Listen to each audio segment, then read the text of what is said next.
बेटे हमने past tense शुरू किया हुआ है। पास्ट टेंस के 3 टाइप्स हम कर चुके हैं। आज हम उसकी लास्ट और 4th टाइप करने लगे हैं, पास्ट परफेक्ट कॉन्टीन्यूस टेंस। सबसे पहले इसकी आइडेंटिफिकेशन देखो इस टेंस की। सब इसमें है कि इस टेंस के जो सेंटेंसेस होते हैं ना बेटा हिंदी में, उनके पीछे आ रहा होता है से रहा था, से रही थी, से रहे थे, और इसके साथ साथ समय भी दिया गया होता है। जैसे देखिए सेंटेंस की एग्जांपल है, लड़के 2 दिन से नाचने का अभ्यास कर रहे थे आया है ना, और साथ में से इधर आया है, साथ में टाइम भी दिया हुआ है 2 दिन से, ठीक है। और जहाँ पे भी टाइम दिया हो, मैंने पहले भी बताया था जब मैंने प्रेजेंट परफेक्ट कॉन्टीन्यूस टेंस आपको कराया था, आज मैं फिर से रिपीट कर रही हूँ बेटा। अगर तो निश्चित समय हो, मतलब पॉइंट ऑफ टाइम हो, तो सिंस आता है। सिंस कहाँ पे आता है? जब वर्ब के शुरू होने का निश्चित समय दिया गया हो। और अगर अनिश्चित समय हो, मतलब पीरियड ऑफ टाइम हो, तो उसके साथ फोर आता है, मतलब वर्ब के जारी रहने की जहाँ पे टाइम दिया गया हो कि अभी तक कंटिन्यू चल रहा है वो। ये देखें इसमें क्या है कि 2 दिन से, अब हमें नहीं पता कौन से 2 दिनों से वो नाचने का अभ्यास कर रहे हैं, ये अनिश्चित समय है, इसलिए यहाँ पे 2 डेज़ आया है। अब इस सेंटेंस का रूल क्या है? सबसे पहले याद रखो बेटा, इसमें एक ही हेल्पिंग वर्ब लगता है, हैड बीन, चाहे वो सिंगुलर हो चाहे प्लूरल, दोनों के साथ हैड बीन आता है। और वर्ब की कौन सी फॉर्म आती है? वर्ब की फर्स्ट फॉर्म के साथ आईएनजी आता है। एग्जाम्पल में देखें, लड़के 2 दिन से नाचने का अभ्यास कर रहे थे।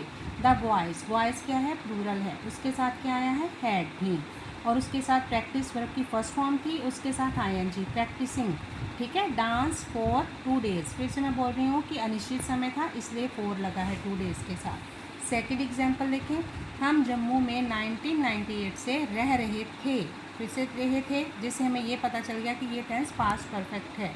जैसे देखिए, we had been living, live के साथ आईएनजी आ गया फर्स्ट फॉर्म के साथ, लिविंग एट जम्मू सिंस 1998। अब देखो निश्चित समय था, पॉइंट ऑफ टाइम दिया हुआ था 1998, तो हमने क्या लगाया है? सिंस। जहाँ हमारे पास टाइम नहीं था निश्चित, वहाँ पे हमने 4 लगाया है। इस सेंटेंस में सिंस आया है।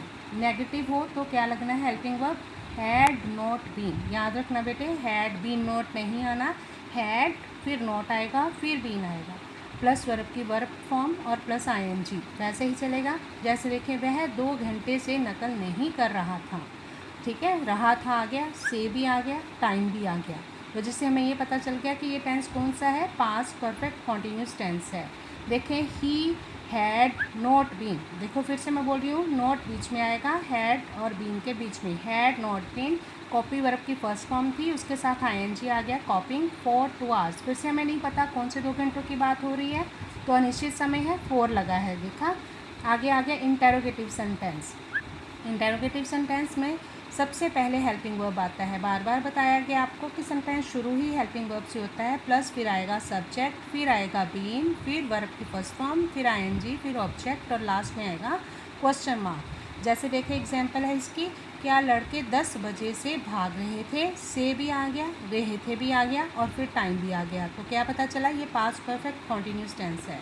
ये देखें, शुरू में आ गया हैड द बॉयज़ बीन, याद रखना बेटे, हैड बीन शब्द इकट्ठा नहीं आना, हैड आएगा फिर सब्जेक्ट आएगा फिर बीन आएगा, और फिर वर्ब की फर्स्ट फॉर्म है रन, और फिर आईएनजी आ गया, रनिंग सिंस 10 o'clock, टाइम निश्चित था, फिक्स टाइम था, पॉइंट ऑफ टाइम था, इसलिए सिंस आया है, ठीक है बेटे। ये आपका past perfect continuous tense complete है।